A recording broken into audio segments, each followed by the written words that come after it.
ನೋಡಿ, ಇದೇನು ಕಾಣ್ತಾ ಇದೆಯಲ್ಲ ಇಲ್ಲಿ 10ನೇ ದಿನ. ಯೂಶ್ವಲಿ ನಾವು ಹೈಡ್ರೋಪೋನಿಕ್ಕನ್ನು ಕೇವಲ 8 ದಿನ ಬೆಳೆದು ಕೊಡಿ ಅಂತ ಹೇಳ್ತಿದ್ವಿ.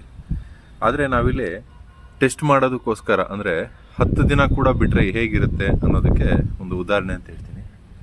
ನೋಡಿ, ಹುರುಳಿ ಈ ಮಟ್ಟಕ್ಕೆ ಬಂದಿದೆ. ನೋಡಿ ಇಷ್ಟಕ್ಕೆ ಬಂದಿದೆ, ಹೀಗಿದೆ ಹುರುಳಿ.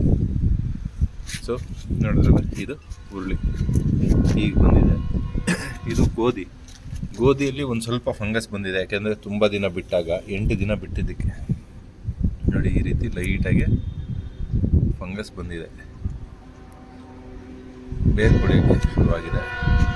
ಸೊ ಇದು ಜೋಳ ನೋಡಿ 10ನೇ ದಿನದ್ದು ಹೇಗಿದೆ ಅಂತ. ಸೊ ಇದು ನಮ್ಮ ಯೂನಿಟ್ ನೋಡಿದ್ರಲ್ಲ.